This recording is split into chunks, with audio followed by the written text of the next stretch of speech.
자, 오늘은 창세기 10장 6절부터 12절까지 우리 같이 읽도록 하겠습니다.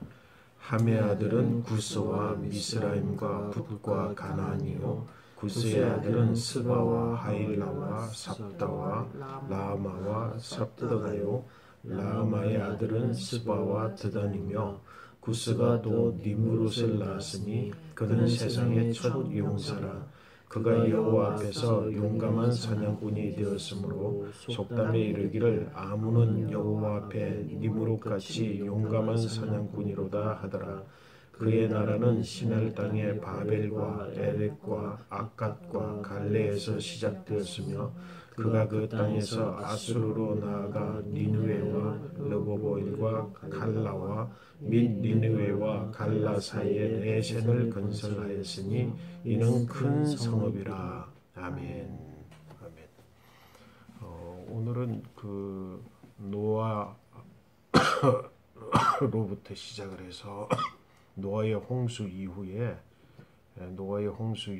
새롭게 시작된 세상, 인류가 새롭게 시작됐잖아요, 그치?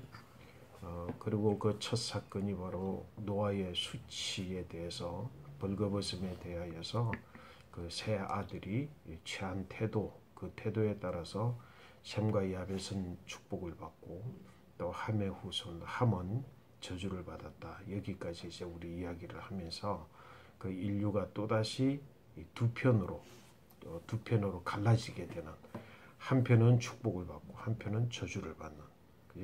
그래서 결국은 그 홍수 이전의 인류의 모양 그대로 한편에는 뭐라고 더 리빙으로서 하나님 앞에서 하나님의 은택을 누리며 그리고 향유하며 살아가는 삶이라면, 하나는 에덴 동편에 하나님 없이 자신의 이름으로 피함에 유리하는 자의 삶. 그래서 문명을 만들어내고 그리고 세속적인 아름다움을 이루어내는 그런 삶으로 나누어져서 결국은 두 서로 다른 양식의 삶이 합해졌을 때에 하나님의 아들들이 사람의 딸들의 아름다움을 보고, 이 세속지가 아름다움이죠. 전부 다 취하여서 육체가 되므로 저주를 받고 결국은 육체가 되므로 인류를 다 썰어버림을 당하고, 노아의 그 아들들과 노아 가족이 새로운 세상에서 시작됐지만 시작부터 또 갈려져 버렸어. 그러니까 인류의 역사는 계속해서 결국은 하나님은 이런론적 가치 체계로 가지고 세상을 창조하셨는데, 인류가 만들어내는 세상, 인류의 세상은 곧 뭐라고? 이원론적으로 가고 또 서로 다른 양식의 삶을 이루어가면서 살아가게 됐단 말이에요. 그래서 이제 결국은 오늘도 이제 보는데, 이렇게 시작된 인류가 이제 후손을 낳고 아들을 낳고 계속 되어져 가면서 성경의 말씀에 보면 셈의 후손, 그 다음에 함의 후손, 야벳의 후손, 이 사람들이 있었잖아. 그런데 어느 한편으로 노아 이전에는 에덴 밖 또 에덴 동편으로 갈려져서 다른 삶의 양식을 살았지만, 성경의 이 속에 보면 이 바벨탑 사건 이전까지는 인류가 하나의 한 그룹의 인류로 살아가고 있었다는 거예요. 그럼 그 속에 뭐가 있다고? 한 그룹의 공동체를 형성하고 살아가고 있지만 그 속에 뭐라고? 셈의 후손이 있고 야벳의 후손이 있고 그 다음에 함의 후손이 거기에 뒤섞여서 살아가고 있는 거예요. 뒤섞여서 살아가고 있는 상황 속에서 지금까지 인류 역사를 보면 하나님의 은혜를, 지금도 마찬가지야, 은택을 누리며 향수하는 사람보다 하나님 없이 살아가는 사람이 강하잖아. 그리고 또 문명을 일궈내잖아. 주도권을 가지잖아. 역시 지금도 보면 인류가 아직까지 바벨탑의 사건을 통해서 분리되기 전에 셈의 후손, 야벳의 후손, 함의 후손이 같이 살아가고 있지만, 궁극적으로는 가만히 보니까 누가 주도를 해? 이 공동체를 선한 사람, 착한 사람, 다시 말해서 의인이며 완전한 자이며 하나님과 동행하고 그리고 하나님의 모든 말씀을 준행하는 편에 서 있는 셈과 야벳이 그 세상을 주관하는 것이 아니라 주도하는 것이 아니라 뭐가 함의 후손이 그 공동체를 주도하고 있는 거예요. 자, 이 세상에서 살아가는 동안에는 세속적 가치관이 훨씬 더 강하잖아. 그지? 그리고 또 그 아름다움이 뭐라고? 아름다움이 더 빛나는 것이. 그래서 존재적 아름다움을 찾고 존재적 그 가치, 존재적 가치를 추구하는 사람들은 이 세상 공동체 속에, 인간 공동체 속에, 그 인간이라고 하는 건 뭐지? 선악과를 따먹은 인간이야. 선악과를 따먹어서 리빙 소울이 아니라 더 리빙으로 되어서 더 프레시, 육체가 되어서 살아가는 인생들 가운데서는 더 힘이 강한 게 함의 후손이라는 거예요. 그래서 오늘 성경의 말씀에 읽은 우리 본문의 말씀에 보니까 함의 아들은 구스, 미스라임, 붓, 가나안. 이 사람들은 지금도 그렇지만 이 사람들은 굉장히 강력한 사람, 강한 사람들이에요. 힘이 세고 장구리 있고. 그래서 오늘 보니까 구스의 아들 중에 쭉 내려가는데 8절 말씀에 보니까 뭐라고 되어 있어? 구스가 또 니므롯을 낳았으니 그는 세상의 첫 용사라. 세상의 첫 용사라라고 하는데 이 번역도 또한 신중히 검토를 해야 돼. 여기 첫 용사 그러니까 좋은 이미지로 첫 용사라 그러잖아. 근데 성경의 말씀에 보면 첫 용사라고 하는 이 의미는 뭐냐면 처음으로 타락한 타락이라고 하는 의미를 함께 가지고 있는 힘센 사람이야. 힘있고 강하고 타락한 자야. 이게 더 정확한 용사. 그러니까 세상적으로는 용사 맞지. 그 사람이 세상적으로는 더 강력하고 세상적으로는 더 아주 힘이 있고 리더십이 있는데 실질적으로는 뭐라고? 힘이 세고 강하고 타락함이야. 그 타락함의 의미를 싹 빼버리니까 첫 용사로 좋은 거라 보이지만 누구라고? 함의 후손이 구스를 낳고 구스가 니므롯을 낳았어. 그 니므롯이 첫 장성한 용사가 되었다는 말은 그만큼 완전한 육체가 되어버리고 말았다는 거지. 그렇게 이 성경을 보는 필요가 있다고 하는 거예요. 그래서 얼마나 그가 특정한 용모를 가지고 특정한 리더십을 가졌느냐면 많은 사람들이 그 다음에 뭐라고 이야기를 했어? 9절 말씀, 그가 여호와 앞에서 용감한 사냥꾼이 되었으므로 속단음에 이르기를 아문은 여호와 앞에 니므롯과 같이 용감한 사냥꾼이로다 하더라. 여기 뭐 하나님 여호와가 나와. 그지? 여호와 앞에 용감했대. 여호와 앞에 용감했다는 말은 뭐지? 반역적인 이미지가 강한 거야. 여호와 앞에 자기 생각, 자기 주장, 자기 뜻 이걸 가지고 강력하게 맞서는 용사가 되었다라고 하는 의미라는 거야. 그게 니므롯이라고 하는 이 니므롯에 대한 이해, 해석이 정확하게 문맥상 정확하지 않으면은 성경의 말씀에 오 장대한 사람이다. 야 맞지. 세상적으로는 부러워할 만한 사람이지. 그지? 하나님 없이도 무언가를 해낼 수 있는 사람이야. 그래서 여기서 뭐라고 하냐면 하나님 앞에 그가 용감한 자라라고 하나님 없이도 뭐라도 다 할 수 있는 사람이다. 이런 의미로 그런 이미지로 우리가 이해를 하고 받아들여야 된다는 거예요. 왜? 그 사람의 주관이 나가서 니므롯이 첫 용사가 되었고 그래서 그는 여호와 앞에서 니므롯과 같은 용감한 사냥꾼이다라고 하는 말은 하나님 없이도 난 다 할 수 있어. 그리고 하나님과 맞설 수 있고 오늘날 장대한 니므롯과 같은 사람들이 많이 있잖아. 그 사람들이 세상적으로는 아주 그냥 더 존귀하고 더 힘있고 더 모든 걸 가진 것 같고 더 리더십이 강하고 그런 사람이라고 하는 거야. 그런데 이 니므롯에 한번 잘 봐야 돼. 니므롯이 나라를 건설하는 거야. 니므롯이 이제 나라 개념을 만들어가는 거야. 이 나라 개념이 이제 세상의 인류 세계 속에서 처음으로 나오는 거지. 나라 개념은 지금까지는 나라 개념이 없었어. 근데 여기 보면 그 뭐라고 10절 말씀에 뭐라 그랬어? 그의 나라 그래. 나라 개념이 생기는 거야. 그러니까 나라 개념이라고 하는 건 뭐야? 리더십이 세워지고 통솔하고, 그지? 그래서 공동체를 이렇게 결속시키는 그런 힘을 가지고 있어. 그가 나라를 세우기 시작을 했는데 어디라고? 시날 땅과 바벨과 에렉과 아깝과 갈레에서 시작되었어. 그가 그 땅에서 아수르로 나아간 니느웨와 느볼 계속해서 니느웨 갈라 사이 레센을 건설했는데 이 레센이 뭐라고? 큰 성읍을 처음으로 성읍 도시를 건설하는 거야. 그러니까 결국은 뭐야? 함의 뿌리는 어디였다고? 함의 뿌리는 육체가 되었잖아. 함은 노아의 아들이었지만 함은 노아의 아들이었지만 이미 홍수 이전에 그가 뭐라고 가나안의 사람의 딸들 그 딸의 아름다움을 취하여서 그가 육체가 되므로 결국은 그 어머니의 피를 따라서 그리고 그 아내의 피를 따라서 니무롯의 어머니의 피를 따라서 올라가면 누가 나와? 가인이 나오는 것이.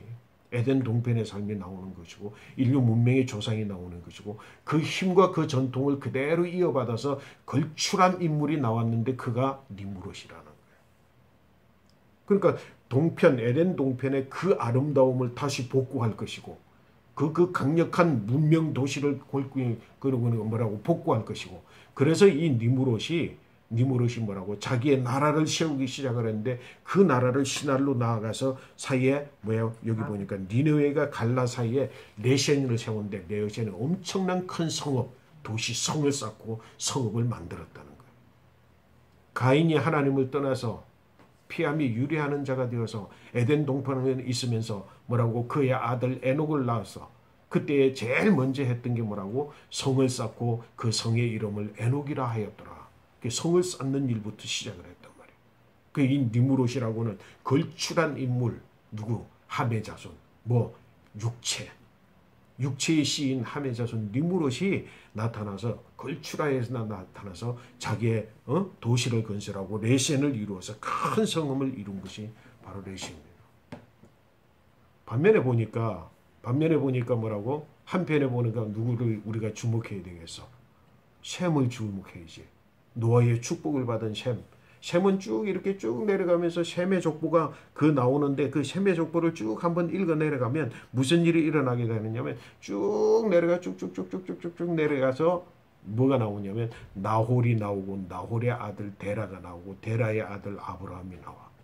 그때까지는 아무 그것도 없이 그냥 그 속에 같이 한 공동체 속에 있는 거예요. 지금 아직 나누어지지 않았기 때문에 한 공동체 속에 있으면서 그냥 족보만 계속 내려가는데 뭐냐면 어느 때에 성경의 말씀에 보면 어느 때에 이 사람들이 나누어지느냐면 계속해서 쭉 셈의 후손들이 쭉 내려오다가 여기 보니까 벨에벨 또 벨렉 욕단 이런 사람들이 쭉 내려와. 그 사람들이 뭐냐면 나누어지는데 나누어지고 나서 나홀이 셈의 족속 가운데서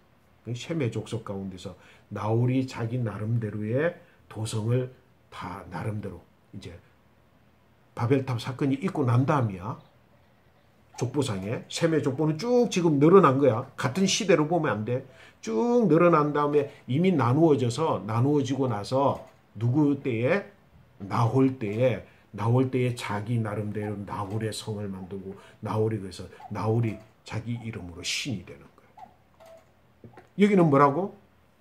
함의 후손들은 이미 어디에서부터 바벨탑을 쌓을 때부터 니무롯부터 시작을 해서 성을 쌓고 신을 만들고 그게 바벨탑이 무너졌지만 역시 니무롯은 거기에 있어서 니무롯이 바벨 신의 첫 신이 되는 거예요.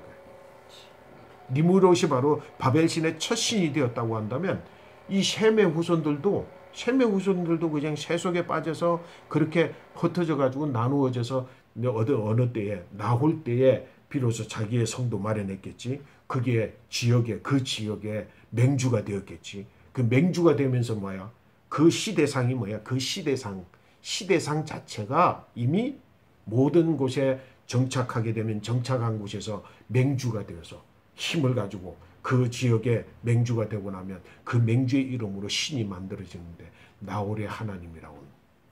그래서 나홀의 하나님은 그들은 누구의 계통을 따라서 지금 노아 하나님 앞에 의인이며 완전한 자이며 그 다음에 모든 하나님과 동행할 뿐만 아니라 하나님의 모든 말씀을 준행하는 계통에 살아있지만 새 속에 물들고 그 다음에는 전체 창조주 하나님이 아니라 다시 말해서 저기 니무롯을 비롯해서 내려오는 그 시대의 모든 인류의 하나님이 아니라 나홀 자신의 하나님으로 맹주가 되어 있는 거예요.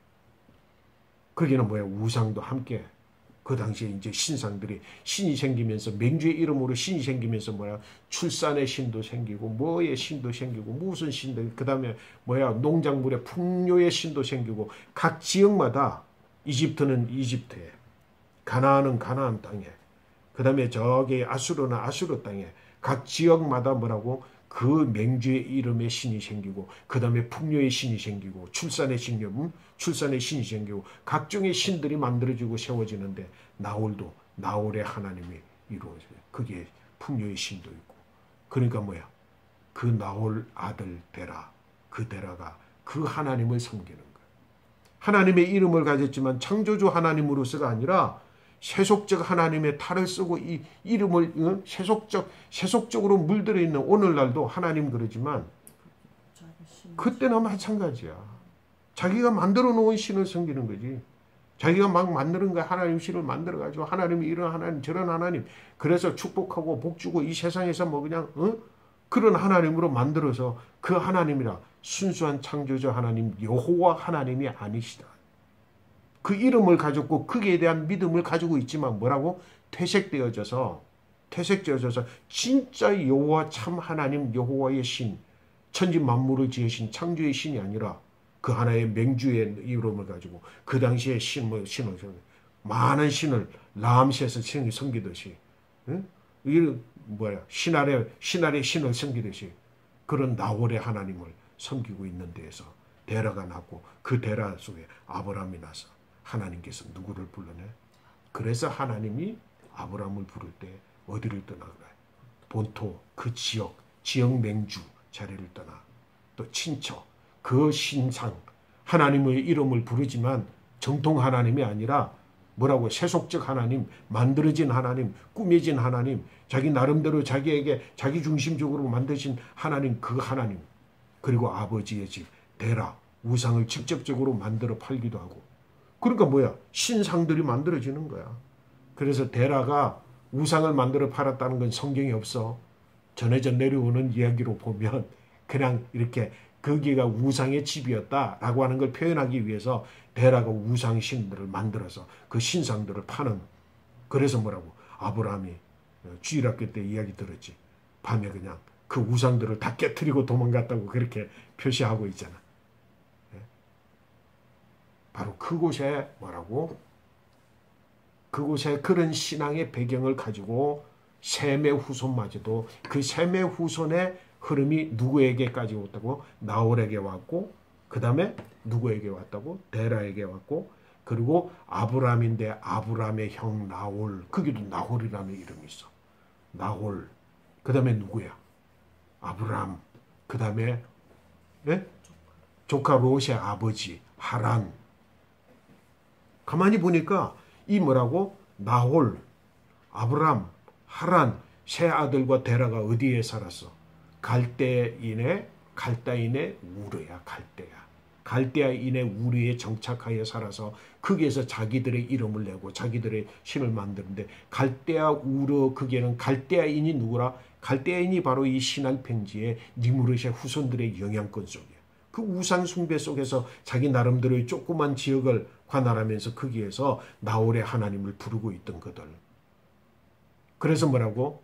성경의 말씀에 기록되어 있지 않지만 그 내면을 살펴보면 뭐라고? 아버지 데라가 가나안에 가고자 하여 가나안도 함의 후손이거든. 그 가나안에 가고자 하여 어디야? 갈대아 우르를 떠났을 때 누구랑 같이 갔다고? 하란은 이미 죽었어. 하란은 먼저 죽어버렸어. 그리고 하란의 아들인 롯이 있어. 아브람과 조카 롯은 뭐라고? 아버지를 따라서 데라를 따라서 갈대아인의 우르를 떠나서 가나안을 향하여 가다가 어디에다 머물렀어? 하란에 머물렀어. 그 하란도 그 이름이 전의 이름이 하란이 아니야. 머물러서 거기에서 아브라함이 정착을 해서 힘을 가지게 되면서 맹주가 되면서 그 지역 이름을 뭐라고 불렀다고? 자기의 이미 죽은 아들의 이름으로 그 지역을 하란이라고 하는 이름을 불렀어. 그래서 하란이야. 데라의 아들 하란이야. 죽은 아들 하란의 이름을. 그래서 아브라함이 그게 맹주가 된 거지. 근데 뭐야? 아브라함이라는 지역 도시는 있어? 없어. 하란에 있는데 아브라함. 그래 아브라함은 아버지 밑에서 있다가 부름을 받아서 가나안으로 갔지만 아브라함이 가나안으로 떠난 이후에 누구 어디야 지금 누가 그게 여전히 머물러 있어? 나홀이 머물러 있어. 나홀이 여전히 그게 머물러 갈대아인의 우르에 머물러 있던 나홀이 형 아브라함이 떠나고 나서 동생이기도 하고 형이기도 하고 그 순서를 잘 모르니까 형일 수도 있다 동생이 이걸 결론을 못 내리고 있어 신학적으로. 어쨌든 형제 나홀이 그때 뭐라고 다시 하란으로 와서 하란에서 지역의 맹주가 되는 거야. 아버지 데라를 위해서 지역의 맹주가 되면서 여전히 거기에서 하란의 하나님, 나홀의 하나님의 이름이 그게 번창하는 거예요.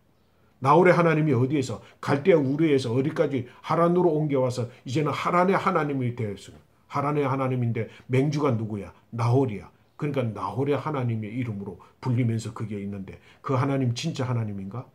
No, 아니에요. 그게 누가 있어? 나홀의 아들, 그 나홀의 후손들 중에서 누가 라반이 나는 거야. 라반이 누군데? 리브가의 오빠. 리브가는 누군데? 리브가는 누구야? 이삭의 아내야. 이삭의 아내야. 왜 아브라함이 조금 이따가 우리가 살펴보겠지만 아브라함이 무슨 실수를 저질렀냐 하면 하나님 앞에서 자기가 하나님의 부름을 받아서 여호와 하나님의 이름으로 세워서 여호와 하나님의 이름으로 이제는 가나안에 뭐라고? 가나안에는 이미 가나안의 신이 있어. 가나안 신이 있는 그곳에 하나님이 누구의 아브라함을 통해서 여호와 하나님 창조주 하나님의 이름을 더 세우면서 나중에는 가나안의 모든 족속을 400년 종살이한 이후에 다 없애버리잖아. 그러면서 여호와 하나님의 이름으로 그 땅에 하나님의 이름을 세우는데 결국은 뭐야? 그런 역사가 이어지기 전에 아브라함이 약속의 씨 이삭을 위해서 아내를 어디에서 구해? 본토 친척 자기의 집으로 다시 돌려보내. 어디? 하란. 거긴 누구야? 나홀의 하나님. 누가? 라반이. 오라비 라바의 리브가가 있어. 나홀의 딸은 어디를 지금 계속 이어오고 있어? 궁극적으로는 셈의 후손이지만 그 뭐라고 모든 삶의 양식과 신앙의 양식은 어디를 따라오고 있는 거야? 가인, 사람의 딸들의 신앙을 그대로 가져와서 나홀의 하나님으로 지금 있는 그곳에 나홀의 하나님을 섬기는 나홀의 딸을 갖다가 리브가를 아내로 삼아. 그래가지고 뭐야? 리브가가 야곱을 낳아. 야곱을 뭐야? 리브가가 야곱을 어디로 보내? 다시금 나홀의 하나님을 섬기는 하나님으로 다시 보내. 거기서 내 여인을 아내로 삼아. 그래서 뭐가 만들어졌어? 이스라엘이 만들어졌어. 이게 뭔가? 하나님께서 선택한 이스라엘이 뒤죽박죽이 되어가지고 혈통도 뒤죽박죽이 되고 그래서 신앙도 뒤죽박죽이 되고 뭐라고? 세속적으로 강력한 뭐가 되었어? 여긴 니므롯의 정서적인, 니므롯의 정신적인, 니므롯의 신앙적인 그 틀을 가지고 뭐라고? 하나님의 선택받은 아브라함의 가족들이 만들어져서 이스라엘이 만들어지니까 이스라엘이 지금 보니까 뭐야? 세상적으로 강력한 나라잖아. 그런데 하나님이 원래 정하셨던 큰 민족, 그래서 큰 민족을 하나님이 이스라엘을 세울 때는 하나님 목적이 뭐야? 너로 하여금 큰 민족이 되어서 이 세상의 모든 열방들이 너로 말미암아 복을 받게 하리라고 하는 것이 하나님의 뜻이야. 하나님의 백성으로 다들 삼아서 각자의 신들을 다 이제는 뭐야? 신들이 지역 신들이 다 죽어요. 그들을 다 포기하고 하나님의 백성 여호와 하나님의 이름 이스라엘을 통해서 그들이 복을 받게 해야 되는데 이스라엘이 지금 세상을 복을 받게 하나? 세상의 물질과 세상의 모든 권력과 모든 군사력과 모든 정보력과 은행력을 이 유대인들이 다 가지고 있으면서 뭐라? 여호와의 새로운 예수 그리스도를 십자가에 못 박는 역할을 하는 역할을 감당하는 민족으로 그렇게 또 타락해버려요. 역사는 어디에서부터? 니므롯에서부터. 그래서 니므롯을 이해하는 것이 중요하고 그러면 이 땅은 뭐야? 하나님의 나라 백성들은 이미 이 세속 세계 속에서 어떤 사람을 하나님이 찾으시겠어? 의인이요 완전한 자. 그래서 아브라함을 불러서 아브라함을 훈련시키는 과정에 하나님 두 가지 과정을 거쳐. 아브라함이 이를 믿으니 하나님께서 저를 의로 여기시니라. 그 다음에 하나님께서 뭐라고? 할례를 받을 때 너는 내 앞에서 행하여 완전하라. 의와 완전을 인정받게 될 때 하나님의 나라 백성이 됐고, 그 아브라함의 후손들, 하나님의 나라 백성은 여전히 하나님의 전통을 가지면서 세속적인 뿌리를 여전히 가지고 있으면서 우리는 뭐라고? The living, 산 자이지만 죽은 자 같고, 죽은 자이지만 산 자 같은 그 속에서 우리가 살아가는데, 누가 하나님은 끊임없이 이제 의인과 완전한 자를 선택하여 부르신다는 거예요. 너희는 믿음으로 말미암아 완전히 의인이라 일컬음을 받고 너는 내 앞에서 행하여 완전한 자로 인정함을 받는 하나님의 백성들의 뿌리는 남아있지만 세속에 물들은 가운데 보석과 같이 찾아내는 백성으로 이스라엘의 역사, 또 하나님의 나라의 역사가 시작되어지는 거예요. 어디에서부터? 노아로 새롭게 시작한 새 역사는 어디에서부터 이렇게 갈려졌다고? 바로 니므롯, 신할평지, 바벨. 그래서 이제 우리가 바벨탑 사건을 살펴보고 나면 인간 이해를 마무리하고, 그 다음에 이제 아브라함을 도대체 하나님께서는 어떻게 의인으로 삼으시고 어떻게 행하여 완전한 자로 삼으시는가, 아브라함의 가치관 변화를 일대기를 통해서 쫙 살펴보는 것이 바로 가치관 변화 본론으로 들어가게 되는 겁니다. 오늘 이 말씀을 통해서 니므롯이 장대한 용사라 그랬지만 세속적으로 장대한 용사, 그가 뭐라고? 바벨탑의 주인공이 되는 것을 오늘 말씀을 통해서 보았습니다. 우리가 뭐라고? 지금도 똑같이 뭐예요? 하나님의 아들들과 사람들의 딸들이 지금 막 섞여가지고 나라와 지역과 방언과 모든 데로 흩어져 있지만 무엇은 똑같아? 한편은 하나님의 아들들, 한편은 사람의 딸들이 섞여서 살아가고 있어요. 한 가정 안에도 하나님의 아들들, 사람의 딸들이 있어요. 한 공동체 안에도 하나님의 아들들, 사람의 딸들도 있고. 그리고 뭐라고? 나홀이 하나님의 이름을 부르지만 세속적 하나님, 그 세속적인 하나님으로 하나님의 이름을 부르는 것처럼 교회 안에도 여호와 하나님을 부르는 자가 있고, 뭐라고? 나홀의 하나님의 이름을 부르는 자들이 함께 섞여서 살아가고 있는 게 지금의 세상이다. 그래서 우리 인간들을 볼 때에, 우리 인간을 이해할 때에 세속성을 지닌 가운데서 얼마나 하나님의 뜻을 따라서 하나님의 말씀에 준행하고, 그리고 하나님과 동행하고 의인이 되면, 그리고 완전한 자로 살 것인가, 이 말씀 앞에서 우리 자신을 다시 한번 살펴보는 그런 계기가 되시기를 축복합니다. 오늘은 굉장히 복잡한 이야기였지만 이건 굉장히 중요한 또 역사적 갈림, 새롭게 시작한 새 역사가 또다시 세속화가 되어진 과정들을 전체적으로 살펴봤습니다. 오늘도 귀한 승리의 날이 되시기를 축복합니다.